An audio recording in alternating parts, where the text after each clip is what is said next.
जंटी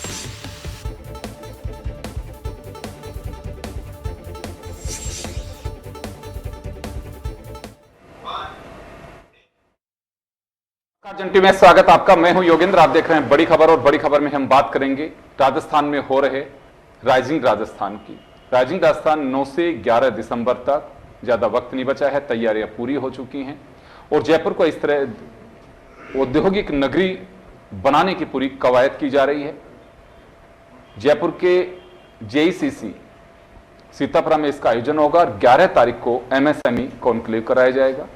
लघु उद्योग भारती इसका सह पार्टनर है जो ऑर्गेनाइज किया जा रहा है। एमएसएमई अगर यूं देखें हम, सबसे बड़ा एम्प्लॉयर है इस देश का, सबसे बड़ा इन्वेस्टर्स हैं और छोटी यूनिट्स हैं। लेकिन यूं अगर ओवरऑल देखें, जीएसटी कलेक्शन की बात की जाए, रोजगार सबसे अहम बात होती है, वो आज भी एमएसएमई सेक्टर सबसे बड़ा एम्प्लॉयर है। तो चले इस राइजिंग राजस्थान से क्या अपेक्षाएं हैं, क्या उम्मीदें हैं। हमारे साथ इस वक्त महेंद्र मिश्रा साहब कन्वीनर हैं एमएसएमई कॉन्क्लेव के, वो जुड़े हुए हैं। डॉक्टर संजय मिश्रा साहब जुड़े हुए हैं जो वरिष्ठ पत्रकार भी हैं, और हमारे साथ में योगेश गौतम जी जुड़े हुए हैं जो सीए भी हैं और राजस्थान एमएसएमई काउंसिल के पूर्व सदस्य भी हैं। मैं मिश्रा साहब आपके पास में आना चाहूंगा। महेंद्र जी, नमस्कार। क्या तैयारियां हैं, क्या अपेक्षा करते हैं, क्या वाकई कॉन्क्लेव्स मैंने कई कवर भी किए हैं एमएसएमई के, जो चर्चा होती है उस चर्चा की मॉनिटरिंग कैसे हो पाएगी कि हाँ वास्तव में ये चीजें उठी थी।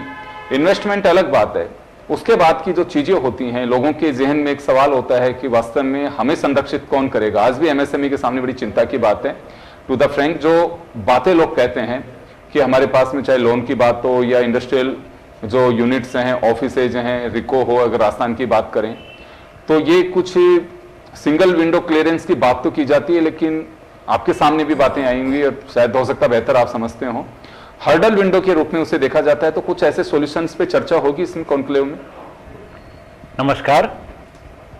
राइजिंग राजस्थान, जैसे कि आप सभी को मालूम है, ये 3 दिन का एक राजस्थान के लिए बहुत अहम है, 9, 10 और 11। क्योंकि उद्योग की दृष्टि से देखें या रोजगार की दृष्टि से देखें तो इसमें एमएसएमई सेक्टर की एक बहुत बड़ी भूमिका है। और कृषि के बाद अगर हम बात करें तो सर्वाधिक रोजगार देने वाला ये क्षेत्र है। रेवेन्यू देखें, एक्सपोर्ट का काम देखें, इन सब के अंदर लघु उद्योगों की बड़ी महती भूमिका है, एमएसएमई सेक्टर की बहुत बड़ी भूमिका है। अब बात आती है निवेश की, और राजस्थान में इसको क्या आगे मिलने जा रहा है इसकी चर्चा करें तो देखें, आज के दिन अगर हम औद्योगिक परिदृश्य के संदर्भ में राजस्थान को समझें तो देखेंगे कि एक बिजली सबसे बड़ी समस्याओं में से एक है। राजस्थान को पीक आवर्स के अंदर उच्च मूल्य के ऊपर बिजली खरीदनी पड़ती है। इसकी वजह से राजस्थान के अंदर अगर हम अन्य पड़ोसी राज्यों से कंपेयर करें तो यहाँ की बिजली की रेट ज़्यादा है। ऐसे में जो उद्योग जिनका रॉ मटेरियल ही बिजली है, वो उनका सर्वाइवल यहाँ काफ़ी मुश्किल हो जाता है अन्य पड़ोसी राज्यों के संदर्भ में समझें तो ये एक बहुत बड़ा विषय है। दूसरा जो सबसे बड़ा विषय है वो भूमि की है। कोई भी उद्योग चाहे छोटा हो, बड़ा हो, मीडियम हो या लार्ज स्केल हो, तो उसको लगाने के लिए जो सबसे पहली आवश्यकता होती है वो भूमि की। तो भूमि देने के लिए राजस्थान सरकार की तरफ से जो नोडल एजेंसी है वो हमारे यहाँ जिसको रिको कहा जाता है, ये है। अब देखेंगे कि भूमि नए औद्योगिक क्षेत्र, जैसे अब जयपुर की बात करें, बड़े शहर है, या जोधपुर की बात करें या ऐसी किसी भी बड़ी सिटी की बात करें, तो वहाँ पर सरकार के पास में या रिको के पास में ऐसी कोई भूमि अब नई बची नहीं है जो रिको उनको आवंटित कर दे। अब चूंकि हमारा क्षेत्र एमएसएमई का आता है तो मैं अब एमएसएमई की बात करूं या स्टार्टअप की बात करूं तो कोई भी स्टार्टअप अगर कोई शहर के अंदर बैठा हुआ है, अगर उसको अपन ये कहेंगे कि आपको स्टार्टअप शुरू करना है, इसको लघु उद्यमी का रूप देना है और आप यहाँ से 50 किलोमीटर या 100 किलोमीटर दूर जाकर के लगा लें, तो ये संभव नहीं है, वो चीज़ें धरातल पर नहीं आ पाएगी। लघु उद्योग भारती ने इसके लिए एक सुझाव दिया कि चूंकि बड़े शहरों के अंदर सेचुरेटेड इंडस्ट्रियल एरियाज बहुत हो गए हैं और वहाँ पर जो इनके पास आपके पास में सरप्लस भूमि भी पड़ी है, तो उसको high rise multi storey building बना करके ऐसे स्टार्टअप और लघु उद्यमियों को रेडी टू शिफ्ट मॉडल के ऊपर उनको उपलब्ध कराएं, जिससे जो भी नए उद्यमी बनना चाह रहे हैं, स्टार्टअप है, लघु उद्यमी है, वो तुरंत अपना काम शुरू कर लें। क्योंकि पूंजी की एक उनको सीमित उपलब्धता उनके पास होती है, बहुत मुश्किल से वो उनके पास संसाधन जुटाते हैं। कई बार तो ऐसा देखा गया है कि लोग अपना घर या जो भी उनकी पैतृक संपत्तियां होती हैं उनको गिरवी तक रख करके या इसी तरीके से वो शुरुआत में साधन जुटाते हैं। हालांकि अभी जो केंद्र सरकार, वर्तमान की केंद्र सरकार को सत्ता में आने के बाद में एमएसएमई सेक्टर उनके लिए फोकस एरिया हो गया है और उसको ध्यान में रखते हुए उन्होंने फाइनेंस की बहुत सारी सुविधाएं भी दी है।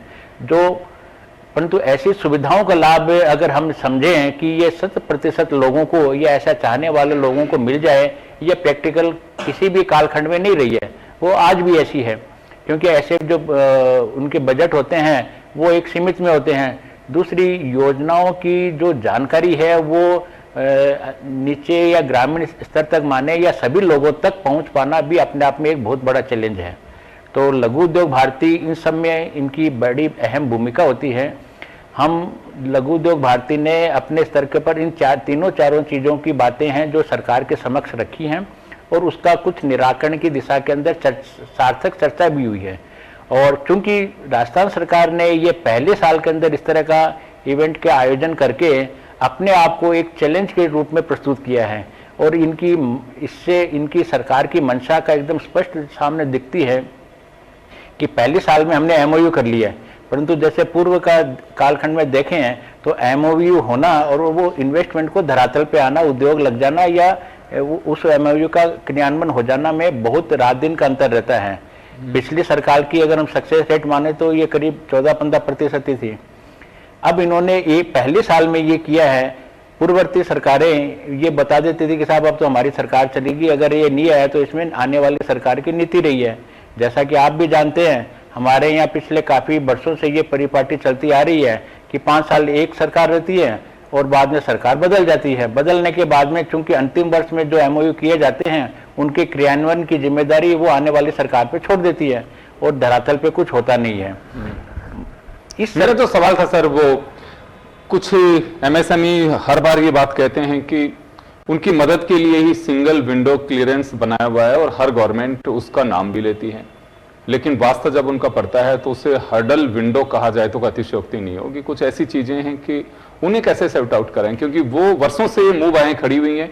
ब्यूरोक्रेसी की जो कुंडली है उससे आपको मालूम होगा, इस बात को चाहती हैं कंप्लेन से कि हाँ ऐसी स्थितियां हैं, उन्हें कैसे सॉर्ट आउट करेंगे? मैं आपकी बात से 100% सहमत हूं कि एकल विंडो खिड़की का जो कंसेप्ट पिछले सरकार के समय आया था वो कागजों तक ही सीमित रह गया। वास्तव के अंदर इस तरह का कोई भी कार्य हुआ नहीं है। तो ये राइजिंग राजस्थान करने का जब सरकार के पास मन में विचार आया तो उन्होंने चर्चा के लिए हमारे नेतृत्व को भी आमंत्रित किया था। हमने उस समय ही इस विषय को उठा करके उनको कहा था कि आपके ये राइजिंग राजस्थान करने का जो उद्देश्य है वो उसका इस बात पे बहुत ज़्यादा डिपेंड करेगा कि आप एकल विंडो खिड़की सिस्टम जो सिर्फ कागजों के अंदर आज के दिन है उसे धरातल में उतारें और किसी भी बड़े निवेशक के साथ में एक आप कोई भी क्राइटेरिया बना लें। उस क्राइटेरिया के तहत आने वाले निवेशकों के लिए एक अधिकारी की नियुक्ति करें जो अधिकारी सारे डिपार्टमेंटों से मिलकर के उनकी समस्याओं का निराकरण का काम करे। जी चलिए, मैं संजय जी आपके पास में आना चाहूंगा, आप तो एक जर्नलिस्ट भी हैं। क्या मानना है ऐसे कॉन्क्लेव्स को लेकर के अभी तक आपका? क्योंकि अगर हम इसके धरातली रेट माने तो कोई बहुत अच्छी नहीं है किसी के भी टाइम पे। ये चौथी या 5वीं बार हो रहा है। पहले अशोक गहलोत साहब ने एनआरआई सम्मेलन के नाम पे बिरला ऑडिटोरियम में कराया, फिर वसुंधरा जी की सरकार आई उन्होंने करवाया, फिर गहलोत साहब ने कराया, फिर वसुंधरा जी ने कराया, फिर अशोक गहलोत साहब ने कराया, भजन लाल जी करा रहे हैं। ये सब तो बात यही की नहीं है। गुजरात आज से नहीं, प्रेसिडेंसी टाइम यानी अंग्रेजों के टाइम से ही काफी विकसित राज्य रहा है और वहां पे भी मोदी साहब ने जब सबको चौंका दिया था कि यहाँ पे 4 लाख करोड़ का उस समय एमओयूज हुए थे, सारी ताकत वहीं पे थी। गुजरात का भी अगर एमओयूज की अगर हम बात करें तो बहुत एक सफल नहीं कह सकते कि हाँ इतनी बड़ी रेट वहां पे भी रही होगी, चौथाई भी नहीं आई। लेकिन वहां का एक सफल मंत्र यह है कि ऐसे कॉन्क्लेव हो नहीं हो, वहां का अपना एक सिस्टम है। जैसे मैं डर्रा तो नहीं कहूंगा कि वहां व्यापारी जो जाता है उसको एक उम्मीद होती है कि हाँ चीजें होंगी, उनकी अपनी एक विंग है, यूनिट है, या उनका जो भी मैकेनिज्म है उससे लोग फॉलो करते हैं। और आज भी इंडिया में सबसे ज्यादा कहा जाता है ऐसा कि वहां पे यूनिट्स अगर को लगाने जा रहा है तो लगती है, बात सुनी जाती है। लेकिन बात राजस्थान के परिप्रेक्ष्य में करें, आपने भी खूब अच्छे से देखा होगा, अभी भी कोई हेल्दी एटमॉस्फेयर नहीं है व्यापारियों के लिए।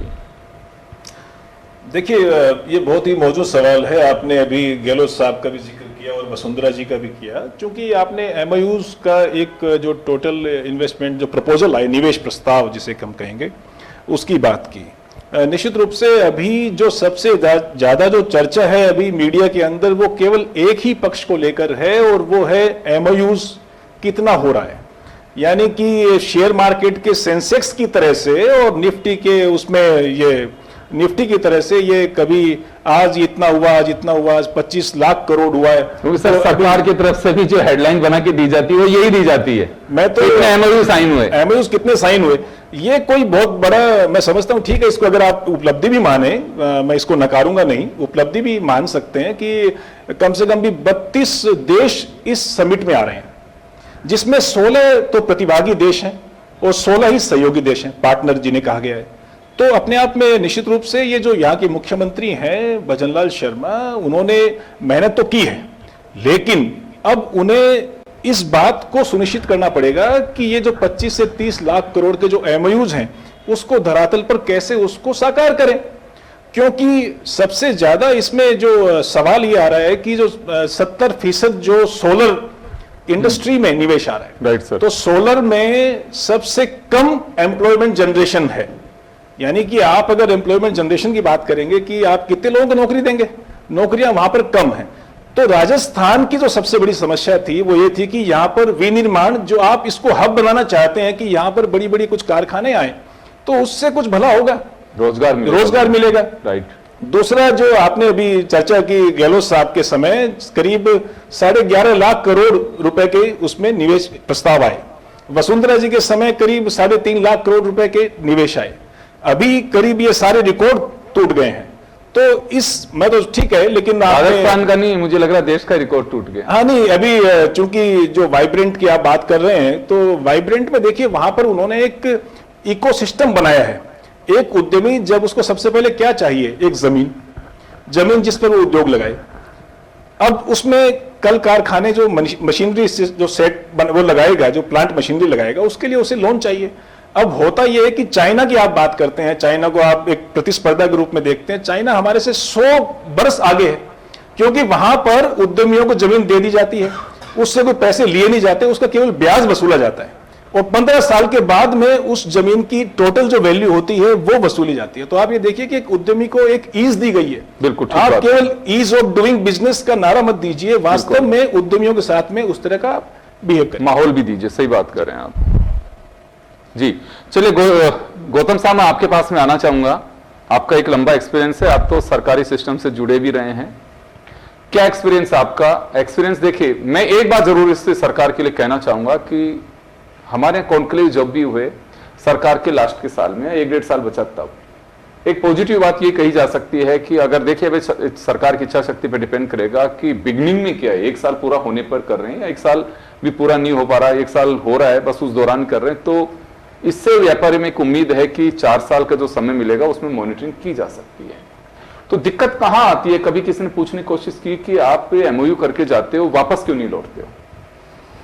देखिए, इसमें कुछ बहुत ही इंपॉर्टेंट मुद्दा आपने उठाया है। एमओयू जो होते हैं उनका कितना प्रतिशत धरातल पर आता है, यह महत्वपूर्ण है। एमओयू होना कोई बहुत बड़ी बात नहीं है जी। तो इसमें मुझे ऐसा लगता है कि यदि नेतृत्व की इच्छा शक्ति दृढ़ है तो निश्चित रूप से ब्यूरोक्रेसी पर भी उसका असर होता है और उसका परिणाम भी सामने आता है। गुजरात का जैसे आपने अभी कुछ समय पहले उदाहरण दिया, वहां पर ऐसा ही है, दृढ़ इच्छा शक्ति वाले नेतृत्व वहां पर रहे हैं, और खासतौर से नरेंद्र मोदी जी जब मुख्यमंत्री वहां पर आए उसके बाद से माहौल बदला है। गुजराती अपने आप में वैसे भी एक व्यवसायी कौम है, वहां के लोग व्यवसाय में बहुत निपुण हैं और उनकी रुचि का विषय है, लेकिन राजस्थान ने भी पूरे विश्व को उद्योगपति भी दिए हैं और व्यापारी भी दिए हैं। कहावत है, जहां जहां आलू मिलेगा वहां पर मारवाड़ी भी मिलेगा। यानी पूरे विश्व में मारवाड़ी लोग उपलब्ध हैं। और वो किस वजह से हैं? क्योंकि उद्यमिता की वजह से। जहां जाते हैं उन्होंने अपना नाम किया है और वहां के उस स्थान को बहुत ही रोशन किया है अपनी उद्यमिता के कारण से। तो हम यहां पर कर सकते हैं, लेकिन कुछ ऐसे कारण हैं जिनकी वजह से हम पिछड़ रहे हैं, हमें उनका ध्यान देना पड़ेगा। जैसे यहां के लैंड रिफॉर्म्स के रूल हैं, उनमें हमें आमूलचूल परिवर्तन करने की आवश्यकता है। जैसे गुजरात में इस प्रकार की व्यवस्था है, वहां एक special investment region SIR sir ये बनाए हुए हैं।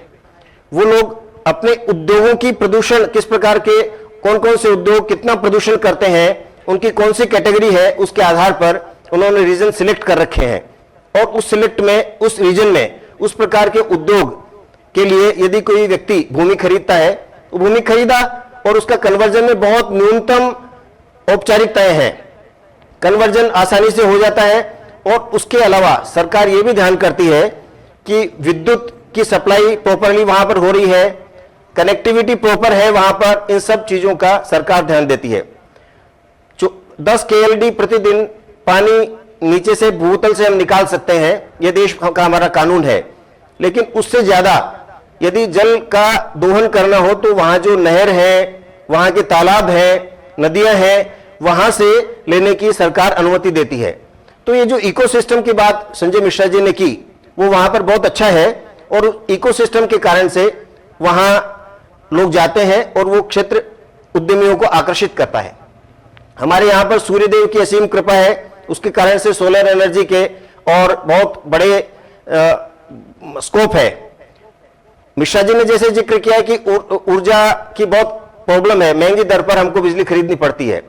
तो जो MOU हो रहे हैं, हालांकि रोजगार सृजन उससे कम होगा, लेकिन हमारी जो बिजली की समस्या है वो निश्चित रूप से उससे दूर होगी। लेकिन वहां भी यही बात है कि जो MOUs हो रहे हैं वो निश्चित रूप से धरातल पर उतरे, और उसके लिए जो भी औपचारिकताएं हैं, सिंगल विंडो सिस्टम की जो बात आई, उस सिंगल विंडो सिस्टम में इस प्रकार के नोडल ऑफिसर्स अपॉइंट किए जाएं सेक्टर वाइज, इंडस्ट्री के लेवल के हिसाब से, कि वो लोग उसकी चिंता करें, उस तरीके से चिंता करें कि मैं मेरे निजी काम के लिए जिस प्रकार चिंता करता हूं।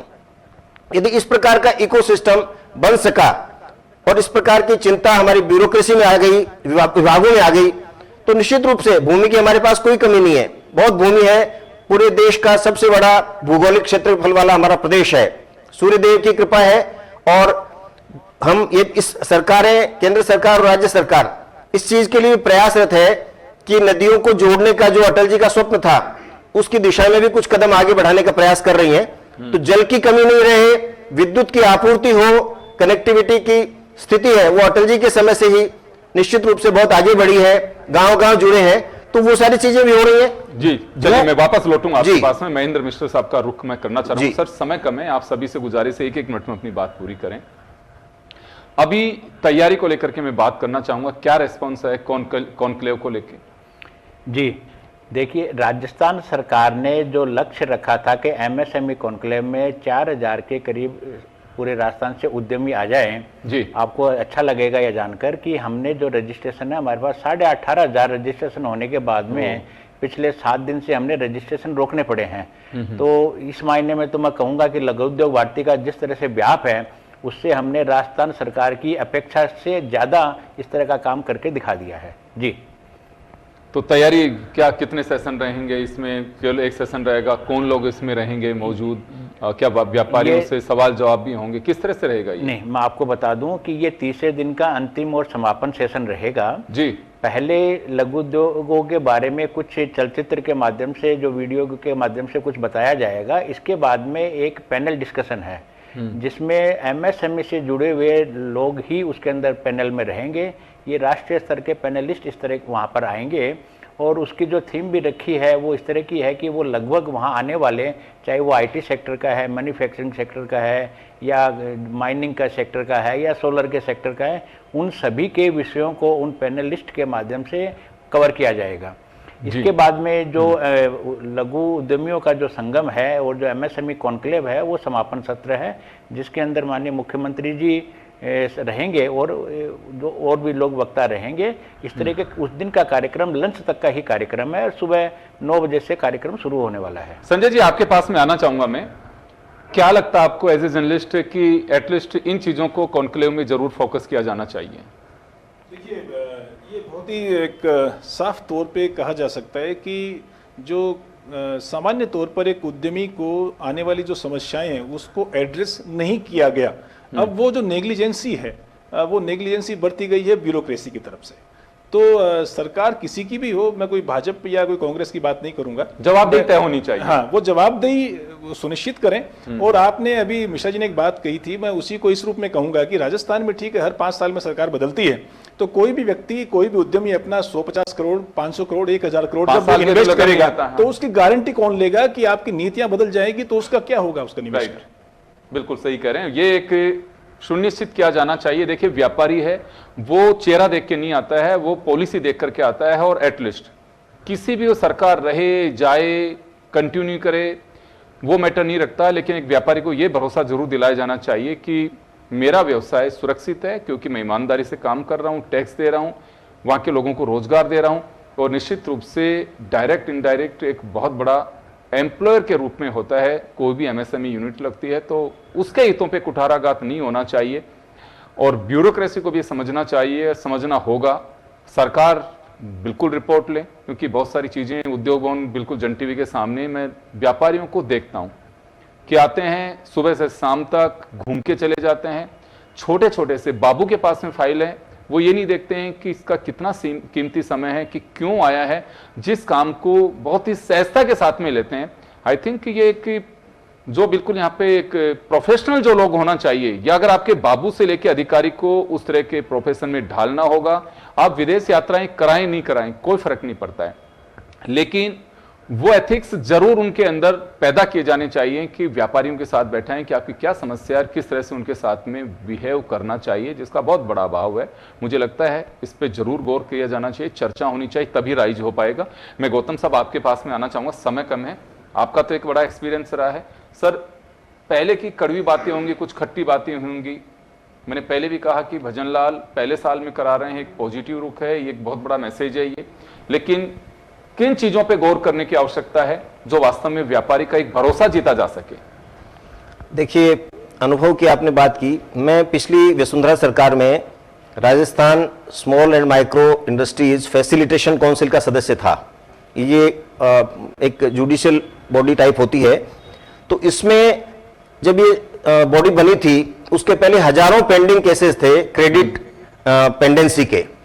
तो ये एप्लीकेशंस हमने हैंडल की, हमने इच्छा शक्ति दृढ़ थी, हमारे सारे मेंबर्स बहुत पर्टिकुलर थे, और जो कमिश्नर ऑफ इंडस्ट्री जो इसके चेयरमैन होते हैं वो भी पर्टिकुलर थे। सर, मैं तो ये जानना चाह रहा हूं क्योंकि समय हो चुका, आप तो ये बताइए कि हाँ ये एक्सपीरियंस रहा और एटलीस्ट इन चीजों को दुरुस्त करने की आवश्यकता है, क्योंकि जब आप रहे उसके बाद में सरकार चली गई, अब कॉन्क्लेव का अवसर मिल रहा है, तो वो जानना चाह रहा हूं मैं। 30 सेकंड के समय नहीं, एक वाक्य बताऊंगा। हमने 10 महीने में 500 से ज्यादा केस निपटाए और हजारों उद्यमियों को इसका लाभ हुआ। तो दृढ़ इच्छा शक्ति यदि होगी सरकार की, और सरकार यदि अपने ब्यूरोक्रेट्स को और अधिकारियों को ये अकाउंटेबिलिटी फिक्स करेगी कि अकाउंटेबिलिटी आपकी है, ये काम होना चाहिए, एमओयू हुआ है, उसमें क्या हर्डल आ रही है, ये आपको चिंता करनी है।